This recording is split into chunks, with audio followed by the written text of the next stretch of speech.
চলো আজকে তোমাদের সাথে মোরগ পোলাও রান্না করি। সবাই তো অনেক গরু মাংস দিয়ে বিরিয়ানি, তেহারি, কাচ্চি, হালিম সব খাইছে, তো আজকে মুরগি দিয়ে চলো মোরগ পোলাও রান্না করি মাটির চুলায়। তো একটা কড়াইয়ের ভেতরে আমি বেরেস্তা করে নিছি, বেরেস্তা করে কিছু বেরেস্তা তুলে রাখছি, আর অর্ধেক পরিমাণ বেরেস্তার উপরে আমি আদা বাটা, রসুন বাটা, জিরা বাটা এক লগে দিয়ে দিছি, তারপরে লবণ দিয়ে একটু পানি দিয়ে দিছি। এখন এটাকে আমি কিছু সময় কষাবো।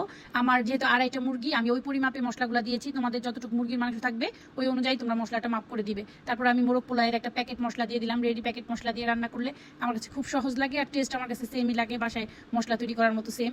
আর আমার কাছে সব সময় মাছ হোক, মানে যে কোনো মাংস হোক, মাছ হোক, মশলাটাকে ভালো করে কষাইলে ওই খাবারের টেস্ট আমার কাছে দ্বিগুণ লাগে। তো এইভাবে যে চিকেনটা আমি দিয়ে দিচ্ছি, চিকেনটা আমি কেমনে প্রসেস করছি তোমাদের বলে দিই। চিকেনটা প্রথমে আমি লবণ দিয়ে ভিজাই রাখছি, ভালো করে ওয়াশ করে, দেন ধোয়ার সময় একটা লেবু চটকায় ভালো করে ধুয়ে চিকেনটা ঝরা দিয়ে নিছি। ঝরানো চিকেনটা আমি একদম এই যে তেল কষানো মশলার উপরে দিয়ে দিচ্ছি। এভাবে আমি মশলাটাকে সহ চিকেনটা 30 মিনিট কষাবো। এটার ভিতরে আমি আর অন্য অন্য যা কিছু অ্যাড করবো সবই তোমাদের দেখাই দিব। এই দেখো কি সুন্দর লাগতেছে, একদম র ভিডিও এগুলা। এখন আমি বেশি করে কতগুলো কাঁচামরিচ দিয়ে দিলাম। কাঁচামরিচের ফ্লেভারটা না থাকলে আসলে কোনো খাবারই আমার তেমন ভালো লাগে না, আর আমি একটু ঝাল আবার। কাঁচামরিচগুলো আমি একটাও ফালি করে দিই, সবই আস্তে আস্তে দিয়ে দিছি।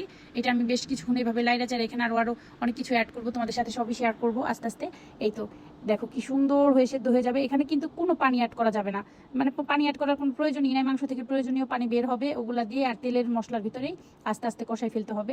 এই চিকেন দিয়ে রান্না করতে কিন্তু কোনো বিরিয়ানি কিংবা কাচ্চি কিংবা তোমার মোরগ পোলাও কিছুই দেরি হয় না, খুব তাড়াতাড়ি হয়ে যায়। আমি অনেকগুলো কিশমিশ দিয়ে দিছি, কিশমিশ দিলে খুবই মজা হয়, একটু শাহি শাহি ফ্লেভার আসে। তারপরে আমি এই যে কেশর ভিজানো দুধ ছিল, 1/2 লিটার দুধ দিয়েছি। এই দুধটাতেই পুরো চিকেনের ভেতর পর্যন্ত সেদ্ধ হয়ে যাবে।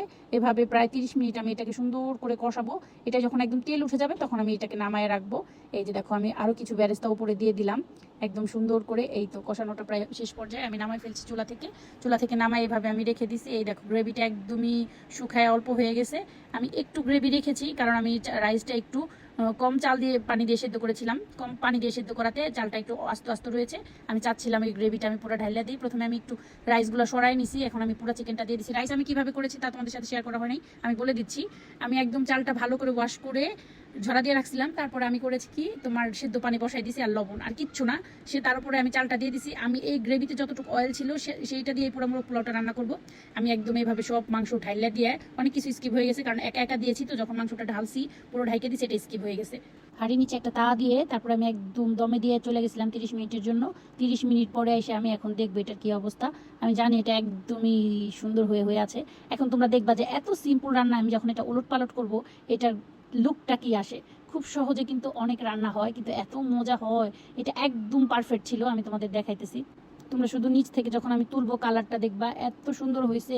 আর আমি সব সময় চাই এগুলাতে একটু তেল কম হোক, যেন তেল কম দিলে খাবারটা খাইলে অনেক বেশি শান্তি লাগে। তো একদম যেরকম চাচ্ছিলাম ওই রকম হচ্ছে মোরগ পোলাওটা।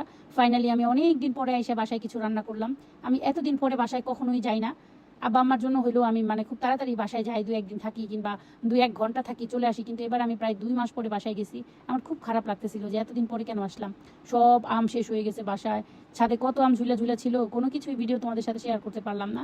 শুধু লুকটা দেখো আমার মোরগ পোলাওয়ের। আমি একদম আমার নিজের মতো করে রান্না করছি। যদি কারো ভালো লাগে তাহলে অবশ্যই এভাবে রান্না করে দেখতে পারো যে কেমন হয়। আমি আসলে আমার নিজের রান্না আমার খুবই পছন্দ, সবসময় চাই সিম্পলে কিছু রান্না করতে। এখন আমরা সবাই একসাথে খাবো বাসায়, অনেক দিন পরে আসছি তাই আপুর সাথে একসাথে বসে খাবো। প্রথমে আমি তুলে নিতেছি একটা বলে। যদি ভালো লাগে তাহলে তোমরা এভাবে রান্না করে ফ্যামিলি সবার সাথে খাইতে পারো। ভালো থাকো সবাই, আল্লাহ হাফেজ।